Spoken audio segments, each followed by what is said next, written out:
오늘 같이 교동한 말씀 중심으로 넉넉한 마음, 사랑의 마음이란 제목의 말씀 나눌 때 은혜 있기를 축원합니다. 우리가 잘 아는 이솝 우화에 나오는 이야기입니다. 하루는 당나귀 한 마리가 등에 짐을 잔뜩 싣고서 겨울을 뚜벅뚜벅 건너고 있었어요. 그런데 중도에 발을 흩뜨려서 겨울물에 빠져버리고 맙니다. 원래 이 당나귀는 물과는 거리가 먼 그런 짐승입니다.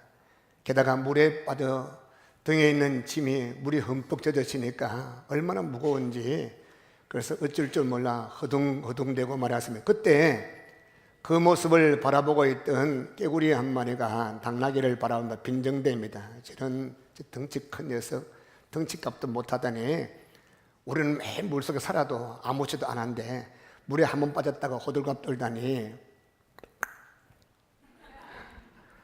핀잔을 주었어요. 깨구리의 관점에서 볼 때 당나귀 행동이 이해가 되지 않아요. 깨구리는 물속에서 늘 사니까 물에 빠져도 아무 걱정이 없어요. 그런데 당나귀는 달라요. 그저 물이라면 도망치는 이 당나귀 입장에서는 물에 빠진 것은 엄청난 충격인 것입니다. 그러니까 당할 수밖에 없다. 깨구리는 자기 관점에서만 당나귀를 이해하려고 했습니다. 그러니 이해가 되지 않은 것입니다. 이 이솝 우화와 비슷한 이야기가 한때는 젊은이들 사이에 오르내리는 시리즈, 사오정 시리즈. 사오정은 귀가 어두워요. 늘 머리에 모자 쓴데 기덮인 모자, 남의 말귀를 잘 알아듣지 못하는 그런 사오정. 한 번은 이 사오정이 친구 3명과 함께 카페에 갔어요. 우리 노된 카페, 교회 카페 말고 다른 카페에 가서 주문합니다. 저는 콜라요, 저는 사이다요, 저는 아메리카노요. 그런데 마지막으로 사오정이 시키는데 여기에 우유 4잔 갖다 주세요. 자기 마음대로 결론 지어버렸습니다. 분명히 다른 친구는 커피도 시키고 콜라 시키고 사이다 시켰는데 그런 것 아랑곳 하지 않고 이게 막하다, 전부 다 우유 4잔 갖다 주세요. 자기 머릿속에는 자기 생각만 꽉 차고 다른 사람 얘기는 듣지 아니하는, 또 들을 능력도 없는 그런 인간을 가리켜서 뭐라 하죠? 사오정이라. 그런 분 되지 말기를 바랍니다. 여러분, 행여 우리 모습이 이솝 우화에 나오는 이 깨구리 같이 사오정 모습이 우리 모습이 아닌가 말씀을 통해서 거울 삼기를 축원합니다. 사실 여러분과 저는 사랑받을 자격도 없고 그럼에도 불구하고 하나님이 얼마나 큰 사랑 베풀어 주었습니까? 하나님께서 저를 버리지 않고 여러분 버리지 아니하시고 자격 없는 우리지만 1000명에 하나 10,000명을 불러낼 때 불러주시고 안아주시고 하나님 아들 딸 삼아주시고 사명 주셨는데, 또 이 일을 위해서 아들도 많다는 하나밖에 아들 예수님 보내주시고 우리 예수님 순종함으로 우리 위해서 모든 것 다 주신 그 예수님 사랑을 받은 우리들, 하나님 사랑을 깊이 생각할 때에 늘 하나님의 은혜 받으신 나도 베풀어 줘야겠구나, 이런 삶을 살아야 안 되겠습니까? 근데 그저 내 축복, 나의 구원, 나의 평안, 나의 행복, 우리 자식, 내 자식, 우리 사업, 내만 생각하는 자 되지 말고 남을 생각하고 이웃을 생각하는 그런 시간들을 축원합니다. 원하시면 아멘. 그래서 저는 오늘 본문 말씀을 통해서 몇 가지 간략하게 생각해 보겠습니다. 첫 번째, 형제 사랑하기를 계속하고, 우리 1절 말씀 한번 보실래요? 우리 1절 한번 같이 크게 읽습니다. 1절 시작. 형제 사랑하기를 계속하고. 형제 사랑하기를 계속하라. 1절 말씀 핵심이 무엇입니까? 계속하고, 한 번 하고 두 번 하고 그만두지 말고 중단 없이 꾸준히 하라는 것입니다. 왜 그렇습니까? 그만큼 사랑한다는 것은 쉬운 게 아니에요. 가만히 있어도 저절로 된다면 이렇게 고민할 필요가 없는 것입니다. 그저 저절로 된다면 이렇게 사랑하라, 이렇게 사랑하라 말씀할 필요가 없는 것입니다. 이 사랑하는 감정은 좋아하는 감정하고 달라요. 좋아하는 것은 저절로 느껴지는 감정이지만 노력할 필요도 없어 그저 좋고 좋은 것이 좋아하는 감정 아닙니까? 그러나 사랑은 의지인 것입니다. 사랑은 희생이 따르기 때문에 노력을 해야 되는 것입니다. 두 사람이 처녀총각이 만나서 새벽 2시, 3시 비를 쫄쫄 맞아가면서 돌아다니면서 네 없는 내 인생은 안고 없는 찐빵이니 계산하면서 그렇게 하다가 목사님 주례받아가지고 딴 결혼했습니다. 그래가지고 장인 장만 잘 빌났고 그저 절도 큰절 넓적하고 일하도 않고 한참 엎드려 있고 그리고 이 밥벌이 될 때까지 신부 사랑하거든요 하면 예 하고 여자도 또 그냥 고개만 숙이면 될 건데 감을 질대고 온 동네방네 사람이 둘이 되게 좋아하는가 보다 하는데 아이고 결혼식 마치고 제주도 가다가 싸웠어요. 갈 때는 같이 갔는데 올 때는 따라와 버렸어요. 웃을 일이 아니라 이런 일이 얼마나 많습니까? 그저 1년 지나다가 헤어지고 2년 3년 만에 헤어지고 사랑은 계속 지속하기가 쉬운 것이 아닙니다. 그래서 갈라지는 사람이 얼마나 많습니까?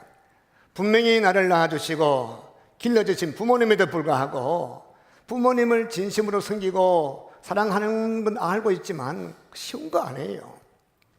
내 몸에서 태어난 내 자식들 가장 6년 동안에 자식이 안 태어나가지고 기도하고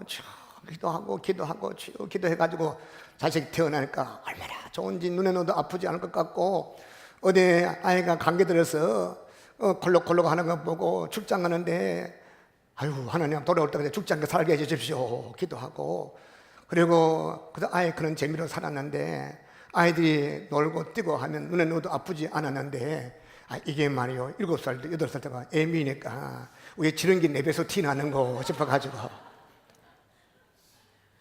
그리고 마음속에 사랑하는 마음이 미운 마음이 생기고 한번 생각해 보시오. 이와 같이 한 가정 안에서 부부 간에도 부모와 형제 간에도 자식과 부모 간에도 사랑해야 됨에도 불구하고 사랑을 지속하려면 제대로 되는 것이나 부단히 노력하고 애써야 되는 것이 사랑 아니겠습니까? 자, 오늘 본문 기록할 당시에 성도들에게 두 가지 위기가 있어요. 첫 번째는 세상 유혹이 엄청나게 몰려왔습니다. 물질적인 거, 이성적인 거, 가지가지 얼마나 유혹이 많이 몰려왔는지. 또 한 가지 유혹은 잘못된 이단 사상, 요즘 신천지보다 더 위험한 영지주의 같은 그런 이단 사상이 교회를 대적하고 4절, 5절 말씀이나 9절 말씀하면 얼마나 왜곡된 그런 진리 때문에 교회를 떠나가고 진리를 떠나간 데가 얼마나 많았습니까? 그래서 교회에서는 그런 자를 정죄할 수밖에 없었던 것입니다. 여러분, 죄는 미워하되 죄인은 사랑하라, 미워하지 말라, 그런 말씀 기억하시기를 바랍니다. 그런데 죄인을 정죄하다 보니 그 죄 자체를 미워했는데 사람을 미워하는 일이 교회에서 생기게 되었습니다. 한때는 실수하고 한때는 범죄했지만은 나중에 내가 잘못했구나 이단에 갔다 돌아오는 그런 자를 교회에서 문을 닫아버렸어. 그런 자를 용납하지 아니했어. 그래서 오늘 1절 말씀에 형제 사랑하기를 계속하고 이것을 염두에 두면서 이 말씀 주신 것입니다. 우리 공동체 안에 있다 보면 한순간의 실수로 말미암아 범죄하고 교회를 떠난 사람이 제법 많습니다. 그런 사람이 나중에 회개하고 내가 잘못했구나 돌아올 때 그들을 용납하고 안아주라는 거예요. 여러분, 교회라는 것이 어떤 것입니까? 죄인이 뉘우치고 회개하고 새로운 삶을 살기 위해서 살아오는 것이 교회인 것입니다. 어떤 분이 교회를 가니까 눈에 꼴보기 싫은 사람이 저기도 있고 저기도 있고 아주 돈 띠무는 있고 저는 우리 집에 와서 행패 부리는 놈 있고 난 교회 안 나갈란다. 교회 가니까 오만 가지 죄인들 다 모아놨더라. 우리 예수님께서 의인 오라 하지 않고 죄인 오라 하니까 내 같은 것도 여러분들 오고 할렐루야. 여기는 아멘 안 합니다. 저는 참 부끄러워요. 지난날 보면 그래도 교회가 귀한 것은 여기 주님이 계신 곳입니다. 할렐루야. 성령의 말씀 있는 것이 교회입니다. 아멘. 하나님의 성령께 계신 곳이 교회입니다. 죄인이 와서 어둠 가운데 살던 죄인이 빛 가운데 자기를 돌아보게 되고 잘못됐구나 회개하게 되고 말씀 받고 눈물 흘리며 내가 마음에 다짐하고 결심하고 어제보다 오늘이 내일이 가면가 점점 주님 닮아가고 한 20년 만에 만나보니까 사람이 확 바뀌었습니다. 이것이 교회인 것입니다. 이런 교회는 하나님께서 기뻐하는 교회인데 이런 교회는 생명력 있는 교회입니다. 저는 우리 서문교회가 변화시키는 게 되기를 소망합니다. 그럼에도 불구하고 한순간 잘못했는데도 불구하고 그 한 번, 나는 10번, 20번 잘못했는데 불구하고 한 번 잘못해서 돌아오는 그 사람을 용납하지 못하고 이랬니 저랬니 수군수군대면 되겠습니까? 고린도전서 10장 말씀 보면 이스라엘 공동체가 광야에서 범죄하다가 징계받은 기록이 나와 있어. 한 5가지 제목이 나오죠. 음란하다가 23,000명 죽었죠. 우상 숭배하다가 죽게 되죠. 불평 이것저것 하다가 또 하나님께 매를 맞게 되고 이런저런 매력인데 마지막에 제목이 뭐 불평이나 불평. 다른 제목으로는 23,000명 죽고 불과 몇만 명 죽고 끝나는데 불평하니까 250만 공동체 전체 여호수아 갈렙 말고 다 죽어버렸어. 하나님 기뻐하지 않고 광야 40년도 다 엎어버렸어요. 불평하는 죄. 이 불평이라는 죄는, 이 불평이라는 이 용어는, 불평한다 용어는 의성어가 뭔지 알죠? 짹짹거리다, 중얼중얼거리다, 이런 게 바람 소리가 쉬 난다. 이 의성어예요. 다른 말로 번역하면 신약 성경에, 구약 성경은 불평 나오는데 신약 성경을 번역해 보니까 수군수군한다, 이렇쿵저렇쿵, 이게 불평이에요. 그런데 이 불평하는 죄에 대해서는 우리 교인들이 무서워할 줄 모르더라고요.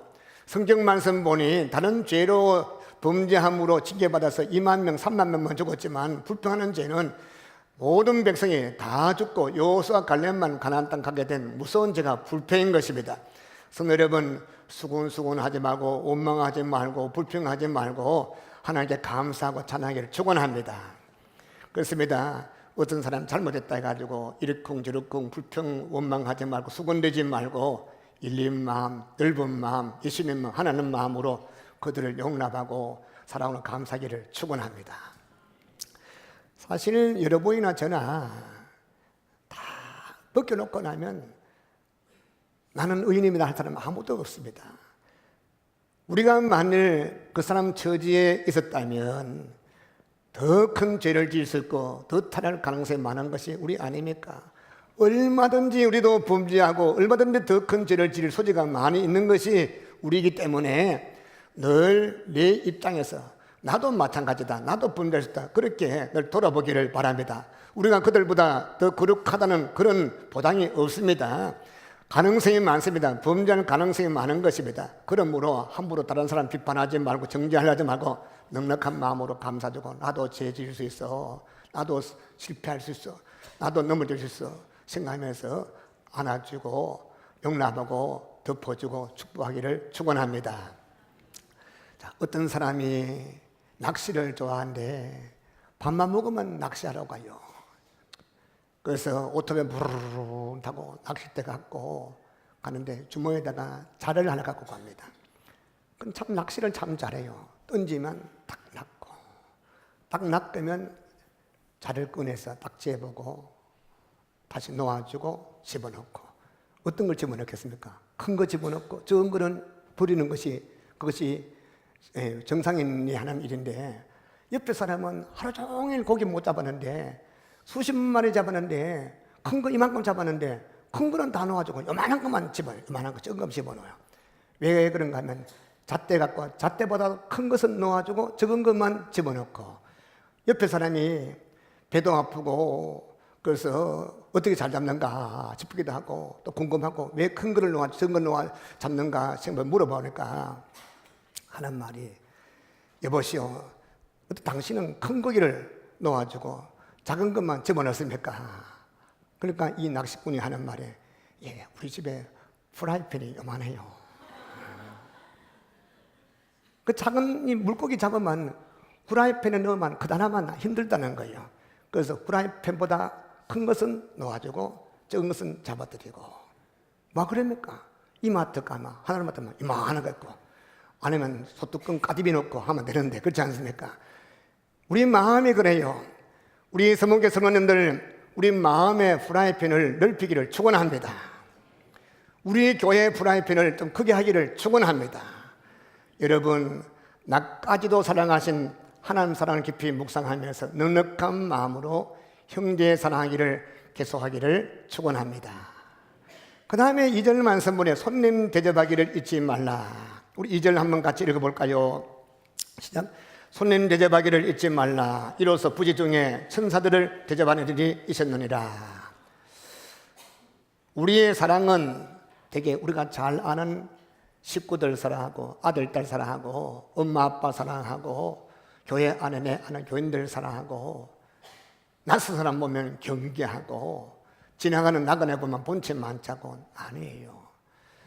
내 식구도 사랑하고 우리 교인도 사랑하지만 성경은 말씀하고 있습니다. 나그네를 돌아보아주고 스쳐 지나가는 나그네라 할지라도 사랑으로 친절로 늘 도와줄 마음의 준비를 갖추고 그를 기획하시면 사랑하고 베풀 때 베풀라, 그런 말씀인 것입니다. 이것은 실화예요. 어떤 중소기업에서 일하는 자매가 있습니다. 나이가 40 됐는데 시집을 못 갔어요. 마음이 너무 좋아서 시집 못 간 것 같아요. 열심히 격리 일을 하고 있는데 일이 얼마나 많이 밀리고 쌓이는지, 다른 직원들 다 퇴근하고 아무도 없음에도 불구하고 시키지도 않아도 열심히 장부 정리하고 계산하고 열심히 일하고 일이 얼마나 쌓였는지. 근데 그 순간에 전화가 따라랑 왔어요. 잘못 끌린 전화였어요. 수화기를 내려놓고 또 집중해서 또 일하려는 또 따라랑 전화가 왔어요. 받아보니까 조금 전에 그 전화였습니다. 죄송합니다. 전화번호가 틀렸습니다. 확인해 보시고 다시 전화해 주시기 바랍니다. 또 마음을 가다듬고 열심히 일하는데 또 전화가 와서 같은 전화번호였어요. 참 세상에 별 사람 다 있네. 속으로 이렇게 생각했지만 겉으로는 지난 주일날 받은 말씀도 있고 이러면 안 된다 했어요. 다시 춤을 삼키고 아주 상냥하게, 똑같은 분에게서 전화가 3번씩이나 왔네요. 한 분도 아니고 두 분도 아니고 3번 하는 거 무슨 인연이 있는 것 같아요. 근데요, 저희 회사는 파이프를 생산하는 회사인데요. 그리고는 전화를 끊었습니다. 한 달 지냈어요. 2달 지냈어요. 그때 일 잊어버렸습니다. 하루는 회장님이 그 아가씨를 좀 들어오래요. 들어오더니 아이고 큰일 했다. 몇 달 전에 전화 받았지. 무슨 전화요? 어떤 이런 전화? 예, 받았습니다. 근데 그 사람이 오늘 계약했는데 엄청나게 많은 대량의 회사 파이프를 구입했단다. 이게는 할렐루야. 제가 이 상주에 와가지고 좀 순서를 좀 할래요. 저도 상주 시민이고 상주를 사랑합니다. 여러분 사랑합니다. 이좀 목사가 상주 와가지고 자꾸 우리 막 돌짓고 날리고 하지 말고, 제가 상주 가만히 있어 보니까 야, 내가 목사 안 하고 장사하면 돈 벌겠다. 제가 아는 동신교 형님만 말씀해요. 교인들한테 식당 가서 3번 가서 아는 지 않으면 가지 말아요. 제가 3번, 한 5번 가도 모르더라고요. 그래서 한 분 하도 바짝바짝 어서 오세요. 아이고 물건내 가도 인사 잘하면 다음에 또 옵니다. 물건을 만져보고 쪼물락쪼물락하면 다 물어 터지겠나 막 감질러 보고. 아니 웃을 일이 아니에요. 그거 한 개 쪼물락만 만지도 그거 그냥 아이고 그냥 드세요. 그거 조금 돼요. 좀 다음은 한 바구니 삽니다. 할렐루야. 우리 상주 시민들 좀 친절하기를 바랍니다. 저는 이 교회에서 설교하면 딱 보면 누가 왔는지 아닌지 다 알아요. 우리 교인들 보면 지자리 다 앉아요. 다. 오늘 누가 안 왔구나, 안 왔구나. 딱 보면 다 체크되거든요. 새벽에 될 때 누가 하나 늘 기도하죠. 기도하는데 낯선 사람이 오니까 오늘부터 2층 같은데 저 중3층 자리가 없어가지고 왔다 갔다 하잖아요. 여러분 밑에 자리가 많습니다. 그러니까 어떤 분이 좀 다른 동네에서 이 방문했는지 이사는지 앉았는데 본인 자기가 나니거든. 저 뒤에 가시오. 그 사람 또 옆에 가니까 그 사람 또 딴 데 가시오. 3번 옮겼대요. 그래서 아이고 내 소문께 못 나오겠습니다. 이런 분도 있어요. 정반이에요. 어떤 분은 그건 괜찮은데 안 돼요. 억지로 밀어내봅니다. 밀어내버려. 특히 나이 많은 분들이 그런 일을 하더라고요. 말하면 저쪽 가시 안 될 건데도 밀어내버려요. 그래서 여러분 우리 교회는 이제 그런 거 포기하고 새로 오신 분들 인사하고, 또 인사하라면 새로운 분은 인사를 잘하는데 본체만 재요. 그냥 하고 그러지 마시고 반갑게 환영하고 아이고 어디서 오셨습니까? 처음 보는데요. 바짝바짝 빛나기를 바랍니다. 아멘. 이 신앙생활도 제대로 말하기를, 이게 성경에서 말하는 것입니다. 아멘. 그래서 우리가 이 친절하는 열매 맺는 거 주께서 원하시는 것입니다. 누가 압니까? 아브라함이 나그네 대접하다가 천사를 대접해. 처음부터 몰라서 천사인지. 근데 그 천사 대접받고 나서 자식 없는 집에 자식의 축복을 받을지어다. 이삭이 태어났어. 소돔 고모라 갔더니 롯이 손님 대접 잘했더니 멸망당할 도시에서, 다 망할 도시에서 롯의 가정이 구원받게 되지 않았으며, 그러니 모든 사람에게 사랑과 친절 베푸기를 축원합니다. 또 한 가지는 오늘 3절 말씀 보면 사랑은 적극성을 띨 것을 말씀하고 있습니다. 3절 한번 같이 읽어보겠습니다. 시작. 너희도 함께 갇힌 것 같이 갇힌 자를 생각하고 너희도 몸을 가졌은즉 학대받는 자를 생각하라. 2절에 나오는 손님은 찾아오는 분들이에요. 3절에 나오는 갇힌 자, 학대받는 자는 우리가 찾아가 줘야 될 사람이에요. 그러니까 사랑은 찾아오는 사람만 도와주고 찾아온 사람에게 베풀고 그건 아니에요. 찾아가고 또 찾아보고 찾아가서 베푸는 적극성을 띨 것을 말씀하고 있는 것입니다. 요즘은 감옥소가, 교도소가 시설이 참 좋아졌어요. 특히 포항교도소 가보니까 야, 호텔보다 낫네. 제가 이 전에 TV 보다가 참 마음이 아픈 일이 있었습니다.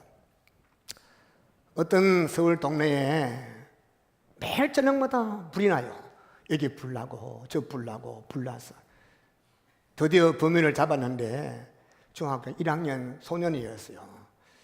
그 아이를 지도했습니다. 왜 불 지르냐 물었더니 너무 춥고 너무 배고파서 밥 주는 사람도 없고 배고파서 소년원을 가면 밥이나 안 주겠나. 그래서 소년원을 가려고 불 질렀대요. 왜 그런가 했더니 자기 엄마는 가출하 집 나가버리고 아버지는 병들어서 누워있고 집에 가봐도 아무도 안아주기도 한 사람도 없고 또 집에서 먹을 것도 없고 신음소리는 아버지 볼 때 마음만 아파서 집을 나왔는데 겨울에 나오니까 갈 데가 없더래요. 하루 굶고 이틀 굶고 사흘 굶으니까 눈에 피는 게 없더래요. 그래서 머리가 돌아가니까 누가 말씀 들어보니까 교도소 가면 먹을 거 있다 해서 어떻게 갈 수 것인가, 죄 지면 간다. 그래서 불을 질렀다는 것입니다. 저는 그 사건을 볼 때 참 마음이 아팠습니다. 그런데 오늘 히브리서 기자의 말씀 당시에는 상황이 전혀 달랐습니다. 그 당시에 감옥은 대단히 열악한 환경이었습니다. 죄수들은 인간 이하 취급받았습니다. 가족들, 친구들이 먹을 양식을 넣어주지 않으면 굶게 되었어요. 그 추운 겨울에 옷을 넣어주지 않으면 벌벌 떨게 되었습니다. 그래서 오늘 이 기자는 3절 말씀에서 강조하는 것이 너희도 함께 갇힌 것 같이 우리도 몸을 가졌으니까 만일 내가 감옥에 갇혔다면 다른 사람이 어떻게 하면 좋겠노? 바꿔놓고 생각해 보라는 것입니다. 이것이 예수님의 산상보원의 황금률의 원리 아니겠습니까? 예수님 뭐라 했습니까? 그러므로 누구든지 남에게 대접을 받고자 하는 대로 너희도 먼저 남을 대접하라. 이것이 율법이요 선지자니라. 이 말씀이 우리 가운데 이루기를 축원합니다. 성공하는 사람들의 7가지 습관을 한 책을 써서 유명한 그런 사람이 있습니다. 누군지 아시죠? 스티븐 코비. 그런데 그분이 쓰는 책을 보니까 이런 내용이 있습니다. 하루는 스티븐 코비가 뉴욕의 지하철을 탔습니다. 분위기가 조용합니다. 평온합니다. 어떤 사람은 의자에 앉아서 조용 눈 감고 있고 어떤 사람은 옆에 기대가지고 자는 사람도 있고 어떤 분은 또 신문을 조용히 읽고 어떤 분은 책을 읽고 그런데 한 역에 섰어요. 근데 문이 쫙 열리더니 웬 중년 남자가 들어오고 그 뒤에 아들 셋이 두루 따라 들어오더래요. 근데 이 중년 남자는 피곤한지 몰라도 앉듯이 앉자마자 눈을 감고 조용하게 묵상합니다. 그런데 큰아들, 둘째, 셋째 조그마한 그 아이들이 다니면서 시끌시끌하고 신문 보는 사람 신문을 뺏어가기도 하고 또 다른 물건을 던지기도 하고 엉망됐어요. 갑자기 그 실이 분위기가 달라졌습니다. 사람들 마음에 분노가 생겼어요. 얼굴이 환한 얼굴이 되었습니다. 그럼에도 불구하고 그 아이들의 아버지는 눈을 감고 무엇을 생각하는지 전혀 자기 아이들이 뭐 하는지 관심이 없는 것이었습니다. 그래서 모든 성격들이 이 코비를 쳐다보고 왜? 코비는 그 남자 옆에 앉았기 때문에 옆에 앉아서 뭐 한마디 말을 하라. 왜 가만히 앉아있느냐? 쑤시든지 문 말을 하라. 할 수 없이 그 분위기에 못 이겨서 코비가 어쩔 수 없이 입을 열어서 아버지 한마디 했습니다. 선생님, 지금 당신의 아이들이 소란 피워서 승객들에게 너무 폐가 심하군요. 어떻게 아이들 좀 조용하게 다닐 수 없겠습니까? 그 말을 듣자마자 그 아이가 눈을 번쩍 뜨면서 이렇게 말합니다. 그러네요. 제가 무슨 조치를 취해야 되겠군요. 근데 실은 제가 막 병원에서 나오는 중입니다. 바로 1시간 전에 저 아이들의 어머니가 죽었습니다. 그래서 제가 이 일을 생각하니까 앞으로 위에 살고 아이를 어떻게 키울 것인가 앞이 깜깜합니다. 아마 저 아이들도 앞으로 똑같을 것입니다. 이 이야기를 듣는 순간에 그 전체 승객들 마음이 달라졌어요. 분위기 달라졌어요. 조금 전까지만 해도 환한 얼굴, 찡그린 얼굴들이었습니다. 그런데 얼굴 표정이 바뀌었습니다. 그런 것은 다 사라져버리고 동정어린 표정으로 빠지게 되었습니다. 코비도 어조를 바꾸어서 그렇게 말합니다. 당신의 아내가 돌아가셨다고요? 참 안 됐네요. 제가 뭘 도와드릴까요? 무슨 말로 위로할지 모르겠습니다. 여러분, 그 사람의 지금 현재 상태, 그 사람의 현재 모양, 그 사람의 행동만 바라보지 말고 그 사람에게 어떤 일이 일어나는지 한번 생각해 보기를 바랍니다. 눈에 보이는 대로 정죄하고 비판하고 그런 사람은 이렇게 떠나가야 된다, 이렇게 말하면 안 된다, 그런 말씀이에요. 그래서 나도 그럴 경우에 한번 입장을 바꾸어 생각하면 문제가 해결되는 것입니다. 이해할 수가 있는 것입니다. 성도님, 오해하는 문제가 생겼습니까? 한 번 생각하고 2번 바라보고 3번 그분들을 만나보세요. 충분하게 오해가 벌써 이해가 될 수가 있는 것입니다. 우리 몸된 교회는 묶인 걸 풀어주는 교회 되기를 축원합니다. 그다 밖에서 묶이는데 교회 오니까 더 꽁꽁 묶였어. 그건 아니에요. 우리 주의 몸된 교회 주님께서 십자가에서 죽으신 것은 우리 결박을 풀어주고 멍에를 끌어주고 앞에 자유케 하는 것이 주의 뜻이 아니겠습니까? 우리 성문교회는 누구든지 와서 결박이 풀어주고 머리가 끌어주고 마음의 위로가 되고 평안을 주어주고 눈물이 닦아지어지고 하나님의 은총이 넘쳐나는 그런 몸된 교회 되기를 주님으로 축원합니다.